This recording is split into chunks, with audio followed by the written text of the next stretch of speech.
মাসুম হয়ে যায়। কোন ব্যক্তি যদি অপরাধ করার পরে আল্লাহ খানায় কাবায় গিয়ে হজ আদায় করে, সে কেমন যেন মায়ের গর্ভ থেকে সন্তানের মতো মাসুম হয়ে যায়। আর বলেন এখন সময় শুনি আমাদের কি গুনাহ মাফ করা দরকার আছে কি নেই?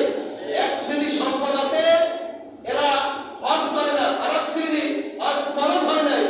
এক ভিক্ষুকের সঙ্গে দেখা একজনের, কি হয়েছে ভাই, আমি হজ করবো, আমার তো 5 লাখ টাকা হয়েছে আর 2 লাখ টাকা লাগে, আমাকে একটু ভিক্ষা দেন।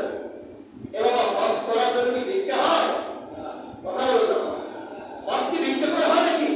আপনার হজ ফরজ হলে আপনি পরিবারের খাওয়া খরচ দেবেন, নিজের যাওয়া আসার সমস্ত খরচ রেডি আছে, আপনি যাবেন হজ করতে। কিন্তু একজন মানুষ ভিক্ষা করছে আর বলছে আমার কিছু টাকা গ্যাপ আছে, আমাকে একটু সহায়তা করেন। এই ব্যক্তির সহায়তা দরকার নাই, এটা শরীয়তের উপরে বাড়াবাড়ি। আল্লাহ যার উপর হজ ফরজ করেছে তিনি করবেন। তোমার সম্পদ ফরজ হওয়ার সম্পদ নেই, তুমি অন্য কাজ করো।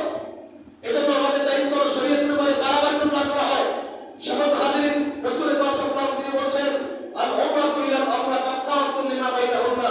এবছর যদি কেউ খানায় কামায় যায় আর পরের বছর যদি খানায় কামায় যায়, 2 উমরার মাঝখানে যত গুনাহ 1 বছরে করতে হবে, আল্লাহ এই 2 উমরার কারণে 2 খানায় কামার সামনে হাজির হওয়ার কারণে আল্লাহ মাঝখানে 1 বছরের সকল সগীরা গুনাহ মাফ করে দেন।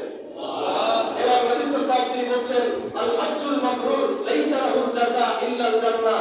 এই পৃথিবীতে যেই ব্যক্তির হজ কবুল হলো, ওই ব্যক্তির হজ কবুল